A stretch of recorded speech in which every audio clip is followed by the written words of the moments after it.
Hello दोस्तों, स्वागत है आपका स्लीपी क्लासेस में। आज के हमारे इस बैक टू द बेसिक्स के हिस्ट्री लेक्चर में हम हड़प्पन सिविलाइजेशन के ट्रेड और कॉमर्स के बारे में जानेंगे। तो बहुत ही छोटा सा कॉन्सेप्ट है, बहुत ही जल्दी से इसको देखेंगे। तो बेसिक कुछ बातें जो आपको पता होनी चाहिए ट्रेड एंड कॉमर्स के बारे में in the Harappan during the Harappan civilisation. तो सबसे पहले एक डेवलप्ड बेस ऑफ इंडस्ट्री था और इसी की बदौलत ट्रेड एंड कॉमर्स इस्टेब्लिश हुआ। तो जब तक आपकी इंडस्ट्री स्ट्रांग नहीं है तो ट्रेड और कॉमर्स आप कर ही नहीं सकते, राइट। और ये जो बेस ऑफ इंडस्ट्री था ये अच्छा स्ट्रांग था, और जो टाउन्स हैं और जो विलेजेस हैं उनके बीच में काफ़ी अच्छी लिंकेजेस थी कि टाउन्स में जो मैन्युफैक्चरिंग होती थी वो विलेज तक भी पहुंच जाता था सामान। एंड डोमेस्टिक डिमांड जो है वो पूरी करने के बाद जो सरप्लस बच जाता था वो एक्सपोर्ट भी किया जाता था। तो जो ट्रेड थी that was not only confined to India but it also spread to foreign areas, right. तो एक्सपोर्ट भी होना शुरू हो गया, नॉट जस्ट डोमेस्टिक ट्रेड। कैसे पता चलता है? जो सील्स हड़प्पन सिविलाइजेशन से हमें मिली हैं, जो स्टोन स्लैब्स मिले हैं वेट्स और मेजर्स के लिए, देन मर्चेंडाइज आर्टिकल्स मिले हैं जो इंपोर्ट एक्सपोर्ट के लिए यूज किए जाते थे। तो ये हमें बताते हैं कि ट्रेड एंड कॉमर्स काफी फ्लरिशिंग थी, वेल प्रेवलेंट थी। हड़प्पा और मोहिंजोदारो जो दो सबसे बड़े सेटलमेंट्स थे, ये प्रिंसिपल ट्रेडिंग सेंटर्स थे हड़प्पन सिविलाइजेशन के, राइट। जो डोमेस्टिक कंजम्पशन हो जाती थी वो हो जाती थी, जो सरप्लस होता था वो एक्सपोर्ट कर दिया जाता था। हड़प्पा में जो हमें ग्रेनरी मिली है वहां से भी हमने ये अंदाजा लगाया है कि आसपास के गांव से इस ग्रेनरी में ग्रेन्स आते थे एंड बुरे वक्त के लिए भी यूज किए जाते थे और उसको सेल के लिए भी यूज किया जाता था। मनी का कोई सिस्टम नहीं था, कॉन्सेप्ट नहीं था, बार्टर सिस्टम से ही ट्रेड की जाती थी, ऐसा हमने अंदाजा लगाया है, राइट। क्या चीजें थी जो ट्रेड की जाती थी? एक्सपोर्ट होता था वीट, मेज, बाकी कुछ क्रॉप्स, कॉटन गुड्स। इंपोर्ट होता था गोल्ड, सिल्वर और प्रेशियस स्टोन्स। लैपिस लाजुली में long distance trade carry on होती थी हड़प्पन सिविलाइजेशन के टाइम पे। तो ट्रेड लिंक्स देखते हैं। डोमेस्टिकली देखें अगर हम, सिंध, पंजाब, राजस्थान, रोपड़, लोथल, कालीमंगन, यहाँ पे डोमेस्टिक ट्रेड नेटवर्क्स थे। अगर हम इंटरनेशनल ट्रेड नेटवर्क्स की बात करें तो Afghanistan, central Asia via land और मीजोपोटामिया वाया वाया मैरिटाइम रूट। तो ये इंपॉर्टेंट ट्रेड डेस्टिनेशंस थी। मीसोपोटामिया के साथ जो ट्रेड होती थी कैसे पता चलता है? मल्टीपल एविडेंसेस मिले हैं। सबसे पहले तो हमें हड़प्पन सील्स मिले हैं मिजोपोटामियन टाउन्स जैसे सूसा और उर। देन हड़प्पन स्क्रिप्ट मिली है उनके सील्स के साथ फ्रॉम निपुर। इसके अलावा मिसोपोटामियन टेक्स्ट जो हैं, Mesopotamia Iraq, in case you did not know, Mesopotamian text जो हैं वो बात करती हैं कि मिजोपोटामिया के बीच में, मिजोपोटामिया और हड़प्पा के बीच में जो ट्रेड होती थी उसके बीच में दो इंटरमीडिएट ट्रेडिंग स्टेशंस थे, दिलमुन और मकान।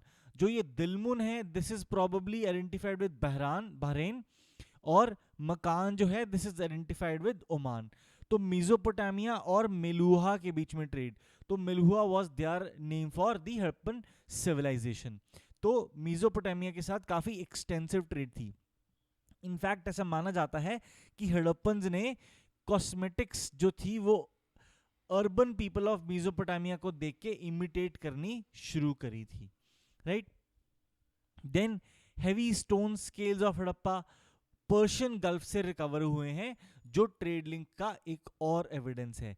देन इसके अलावा बटन शेप्ड सील्स जो लोथल के हैं, they are similar to Persian Gulf region, another evidence of connect और connectivity between the two. Similar indicators हमें इजिप्ट के साथ भी मिले हैं, जिससे ये हम अंदाजा लगाते हैं कि इजिप्ट के साथ भी ट्रेड लिंक्स थे हड़प्पन सिविलाइजेशन के। तो ये कुछ चीजें हैं। कॉपर जो था वो आता था खेतरी माइंस राजस्थान से। गोल्ड जो था कोलार गोल्डफील्ड्स कर्नाटका से और हिमालयन रिवर बेड से। सिल्वर जो आता था Zawar mines of Rajasthan and और Mesopotamia. Lapis lazuli Badakhshan mines in Afghanistan. Turquoise और जेड जो था वो सेंट्रल एशिया से आता था। अगेट, चालकेडनी और कार्नेलियन वेस्टर्न इंडिया से। सीशेल्स गुजरात से, टिम्बर जम्मू से, एंड मेसोपोटामिया से इंपोर्ट करते थे copper, carnelian, ivory, shell, lapis lazuli, pearls और एबनी, राइट। ये मेसोपोटामिया इंपोर्ट करता था मेलुहा यानी कि हड़प्पन रीजन से, राइट। तो ये ब्रीफ कहानी थी ट्रेड एंड कॉमर्स की। ये कार्नेलियन बीड्स हैं जो हमने पढ़ी वाइट लाइंस के साथ। यहाँ पे कार्नेलियन बीड्स भी हैं, लापिस lazuli भी है। ये लापिस lazuli बीड्स हैं जो आप देख सकते हैं। तो डीप ब्लू कलर का होता है ये, जो अफगानिस्तान से आता था, बदख्शन माइंस से, right. Trade and commerce of Harappan civilisation की ये बहुत छोटी सी कहानी थी बैक टू बेसिक्स में। मिलेंगे आपसे नेक्स्ट वीक के बैक टू बेसिक्स में, बट एंड करने से पहले आपको ऐसे कोर्स की हमारी टाइमलाइन बता दें।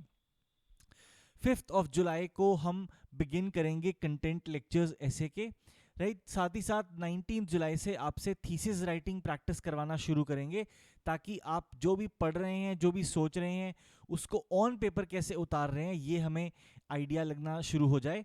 30th August, after having discussed 2 months of content with you, 30th अगस्त से आपके फोर्टनाइटली एस्से टेस्ट हम शुरू कर देंगे। 2 हफ्ते में एक टेस्ट होगा, एंड 1 नवंबर 2020 को फाइनली आपका एक फुल लेंथ एस्से टेस्ट होगा, जिसमें यूपीएससी पैटर्न पे आप 2 एस्से लिखेंगे, राइट। बट क्योंकि this will be too early in the race, इसके बाद आपने बहुत कंटेंट अभी पढ़ना है, बहुत चीज़ें जाननी है, समझनी है, तो हम आपको एक टेम्पलेट दे देंगे, एक असाइनमेंट का सेट दे देंगे, जिसके बेसिस पे आप आगे जो भी पढ़ेंगे, नॉलेज गेन करेंगे, कॉन्सेप्ट्स गेन करेंगे, आइडियाज़ गेन करेंगे, उनको ऐसे में कैसे यूज़ कर सकते हैं, ये चीज़ का आपको हम एक बेसिक आइडिया दे देंगे, ताकि आप उस पर खुद भी काम करते रहें, राइट। तो ये ऐसे कोर्स की एक बेसिक टाइमलाइन है। बैक टू बेसिक्स में आज इतना ही, मिलेंगे आपसे नेक्स्ट वीक, तब तक के लिए थैंक यू।